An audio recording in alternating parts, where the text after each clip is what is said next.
வாழ்க வையகம், வாழ்க வையகம், வாழ்க வளமுடன். குரு வாழ்க, குருவே துணை. இந்த பதிவில் துரிய தவத்தை பற்றிய விளக்கத்தை சுவாமிஜி அவர்கள் அருளியுள்ளார்கள். அந்த காலங்களில் மடங்களில் துரியம் வரைதான் தரப்பட்டது என்றும், அப்படி தருவதற்கு சொத்துக்களை எழுதி வாங்கிக் கொள்வார்கள் என்றும் தெரிவிக்கிறார்கள்.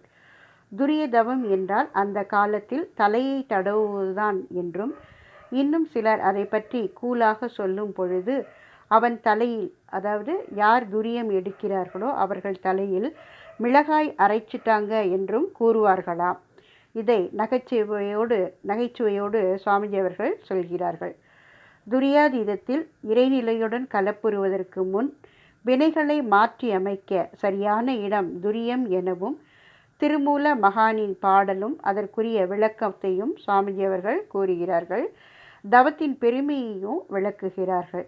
எனக்கு தெரிந்தவரை இதை பற்றி சொன்னேன் என்று தன்னடக்கத்துடனும் கூறுகிறார்கள். இதை கற்றுக்கொண்ட நாம் இதை பின்னால் வருபவர்களுக்கு சொல்லிக் கொடுக்க வேண்டும், இது ஒரு பெரிய தர்மம் என்றும் கூறுகிறார்கள். அருள் தந்தையின் அருட்குரலிலேயே இதை கேட்கும் வாய்ப்பு நமக்கு கிட்டியுள்ளது.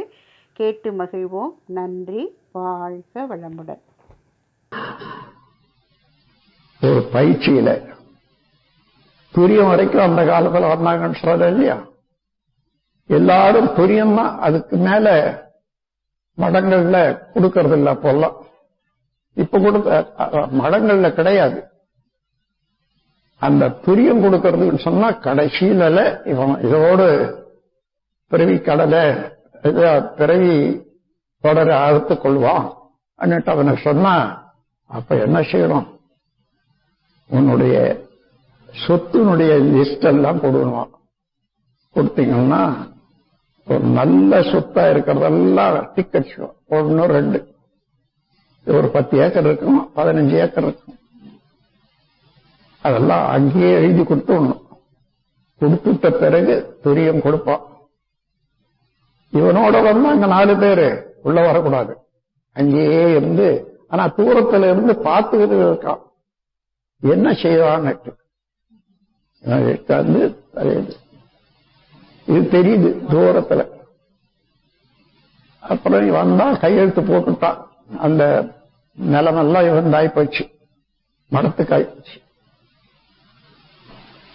வீட்டுக்கு போறான், சொல்றான், நான் இன்னைக்கு துரியம் எடுத்துக்கொண்ட தெய்வநிலை அறியறதுக்காக என்னுடைய சொத்துல என்னென்ன சொத்தை மடத்துக்கு எழுதி வச்சுட்டேன். ஐயோ, அவன் என்னையா பண்ணான், அந்த மாதிரி இவ்வளோ சொத்தை கொடுக்கறதுக்கு என்ன மாதிரியான மருந்தை கொடுத்த உன்னை மயக்கிட்டான் கேட்கான். ஏயா நீங்க எல்லாம் போயிருந்தீங்களே, என்னையா பண்ணான் அந்த ஆளு, போன ஆளுங்களை கேட்கிறோம்.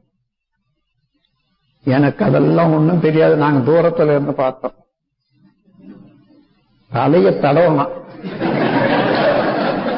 தலைய தடவிட்டான், அதுதான் தெரியும்.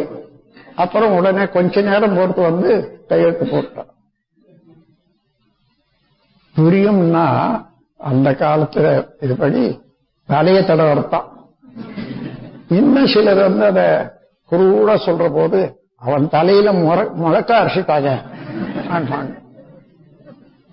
இதெல்லாம் தினசரி வாழ்க்கையில நாம் பார்க்கிறோம். ஆனா உண்மையெல்லாம் தவத்துல இருக்குது.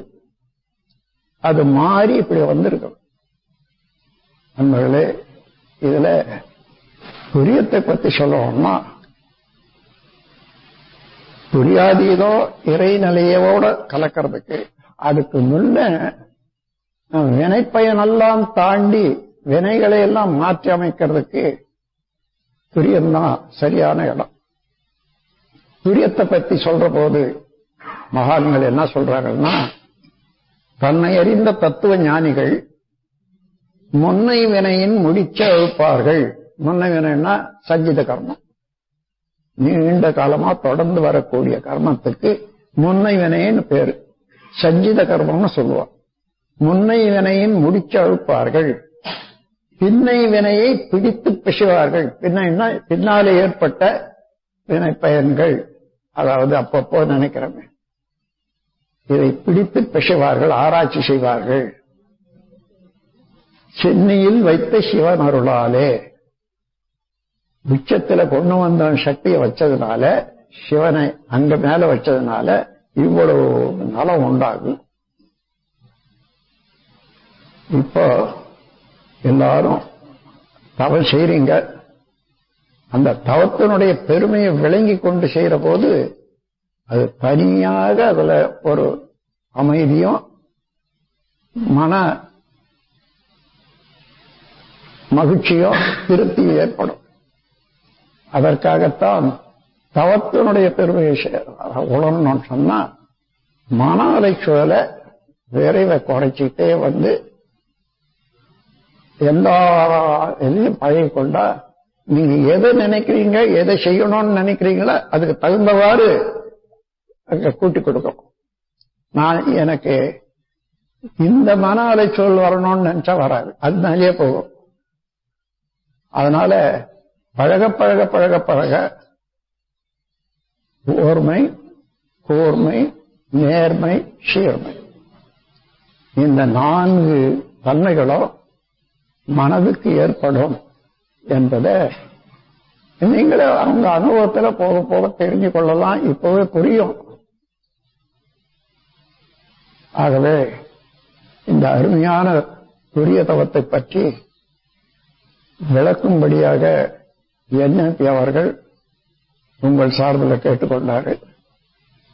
எனக்கு தெரிஞ்ச வரைக்கும் சொன்ன இதுக்கு மேல உங்களுடைய அனுபவம் இருக்கலாம், அதோடு ஒத்து பார்த்து நீங்களும் செய்து வாங்க. இன்னும் பின்னால உங்களுக்கு பின்னால வரக்கூடியவர்களுக்கும் நீங்க சொல்லிக் கொடுங்க. இது ஒரு பெரிய தர்மம். ஏனென்றால் மனிதன் பிறந்துட்டான், பிறந்த போது தெரிஞ்சு போச்சு. எல்லாருக்கும் பிறந்த நாள் தெரியும். ஆனா அந்த நாளோடவே நமக்கு வர்றபோது ரிட்டர்ன் டிக்கெட் வாங்குற மாதிரி மடிகிற நாளும் ஒண்ணு இருக்குது, அதுலயே இருக்குது பக்கத்துல. ஆனா அது நமக்கு தெரியாது. ரிட்டர்ன் டிக்கெட்ல ஒரு டேட்டு தான் தெரியுது நமக்கு, 2வது டேட்டு தெரியல. ஆனா மத்தியில இருக்கிறது வாழ்நாள்.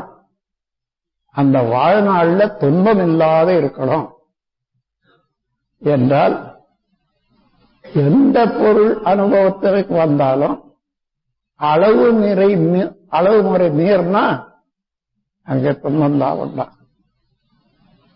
நம்ம சாப்பிடுறோம்,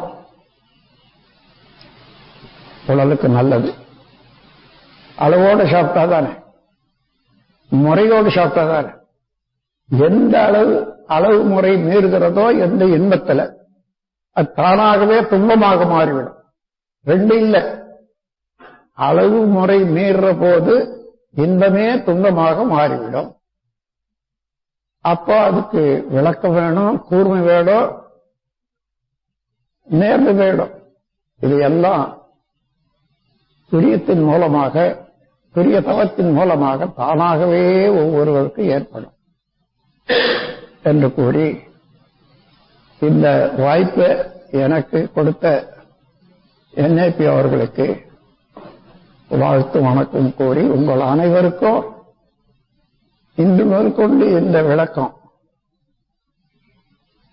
உங்களுடைய தவத்தில சேர்ந்து கிடைக்க விடும், அதே அனுபவமாக எல்லாருக்கும் மாறணும் என்ற வாழ்த்துக்களோடு இந்த உரையை நிறைவு செய்கிறேன். வாழ்க வளமுடன், வாழ்க வளமுடன்.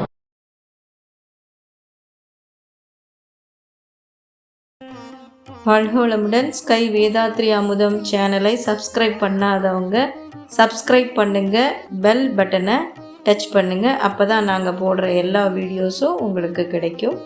நன்றி. வாழ்க வளமுடன்.